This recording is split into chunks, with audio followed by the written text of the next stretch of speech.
Okay, good evening everyone and welcome to Christmas Shopping and the Victorian Retail Worker.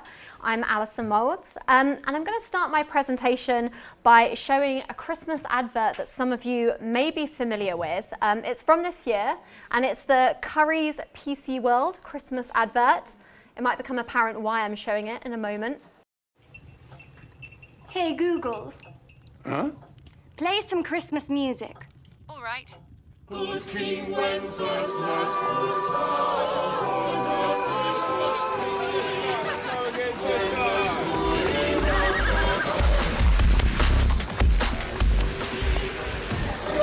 You've been waiting for. Hold on to your breeches, hold on to your top hats.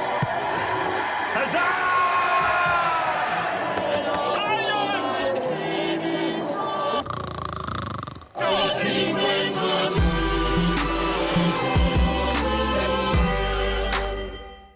The Currys PC World advert. So the appeal of it really turns on the supposed contrast or juxtaposition between ye olde worldy Victorian setting and the modern devices that are being advertised. But I think that this contrast is in some ways a little bit misleading, because technological advances also transformed and shaped the way that Christmas was celebrated in the 19th century as well. And it's interesting how frequently the Victorian period features in such nostalgic advertising campaigns, because it was also a time of rampant consumerism in its own right. Tonight I'm going to be talking about the explosion in Christmas shopping and the pressures that this placed on Victorian retail workers. So you may be aware that many of our Christmas traditions, from exchanging cards to pulling crackers to decorating trees, were very much popularised by the Victorians. And the 19th century also saw the expansion of Christmas shopping as a key feature of the festive period. So industrialisation had helped create a new middle class who had disposable income to spend. It also enabled the mass production of gifts and decorations. The introduction of gas and electric lighting extended opening hours, allowing consumers to continue their shopping well into the wintry evenings.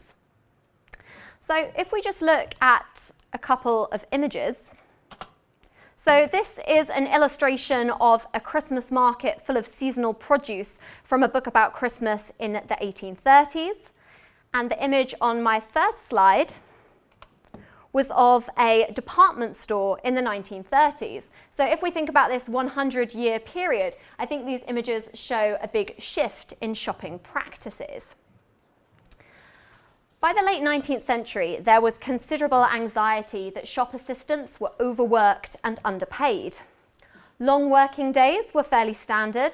It wasn't until 1886 that the number of hours per week were limited to 74 by legislation, and even then, that was only for under 18s. Unpaid overtime was very common, and it was facilitated by the fact that most shop assistants lived where they worked, so they lived in on-site accommodation either above the shop or nearby. And there were worries that long periods standing up and the lack of breaks would lead to various aches and pains, that it would lead to varicose veins, and there were also concerns that for women shop assistants, it might affect their reproductive health as well. And all of these pressures and anxieties really intensified during the Christmas period.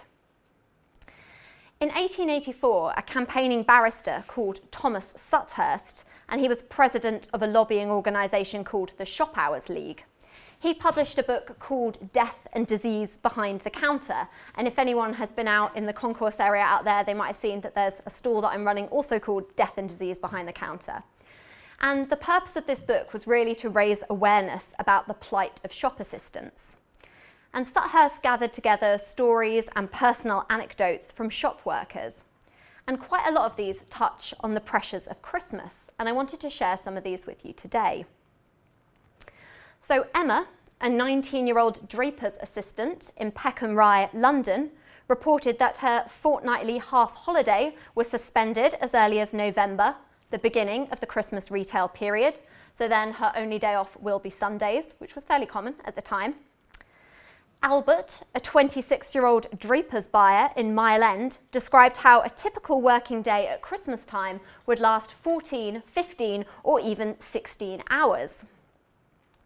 William, a 23-year-old grocer and provisions dealer in Deptford, Kent, said that he and his colleagues worked nearly all night for 3 to 4 weeks before Christmas, and he claimed that this had been the cause of some of his colleagues being laid up. A 23-year-old grocer's assistant in Islington called Melmoth Thomas, which I think is a brilliant Victorian name, he described working until 1, 2, 3 and even 4 o'clock in the morning without extra pay, perhaps 3 nights a week over this period. And he said that this extra work really started as early as November, particularly at shops where Christmas clubs were held. And these clubs enabled working class customers to spread the cost of Christmas, so they would pay a small subscription every week or so in the run up to the big day to make sure that they could afford food produce.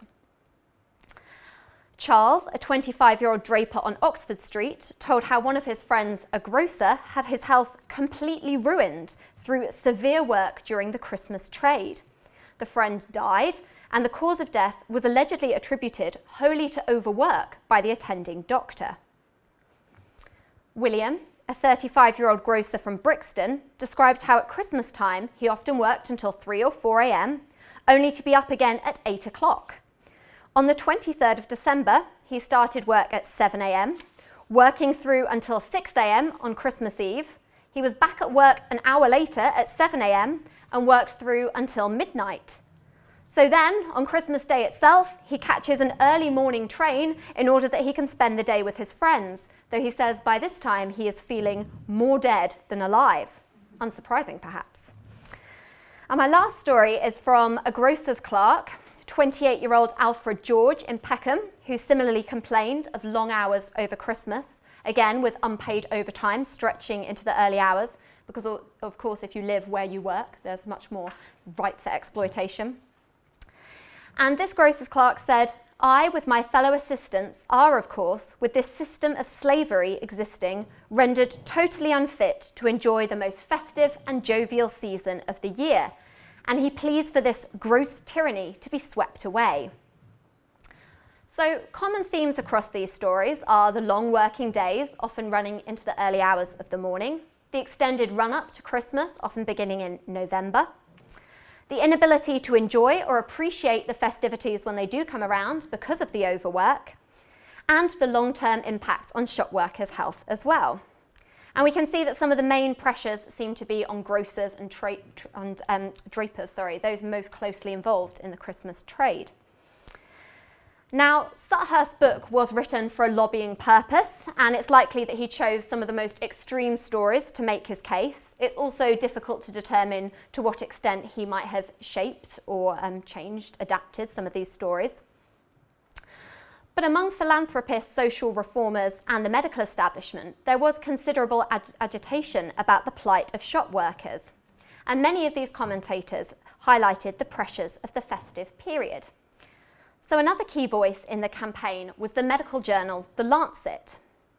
On the 12th of December, 1896, it published a piece on the cry of the shop assistant, and it warned that the usual pressures facing retail workers were about to magnify.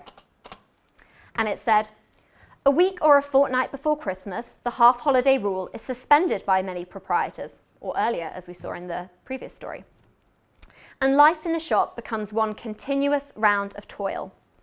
Some of the employees who have homes in the country are forced by the exigencies of the occasion to leave town on Christmas Eve by midnight trains, which they are barely allowed time to catch.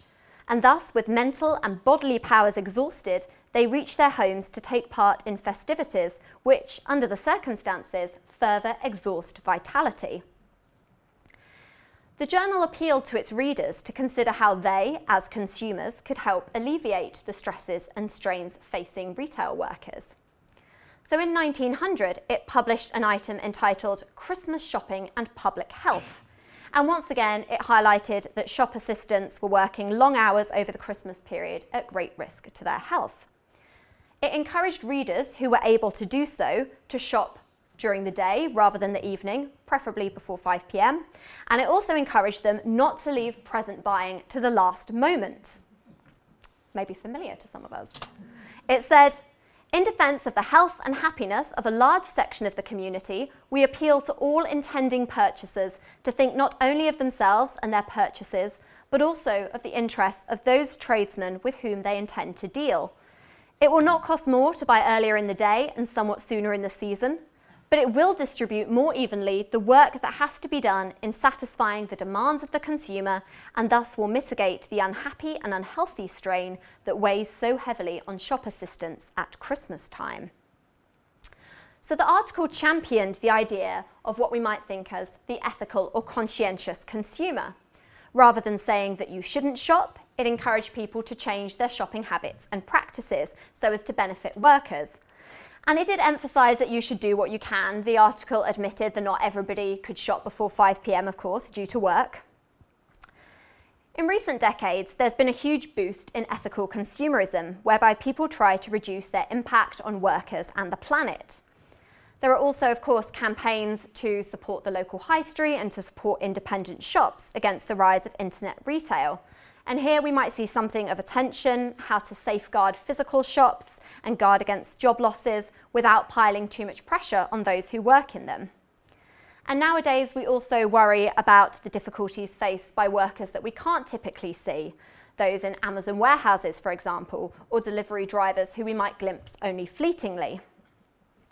So sustainable shopping might seem like a modern preoccupation, but as I hope I've shown, the backlash against Christmas consumerism is nothing new and can be traced to our Victorian ancestors.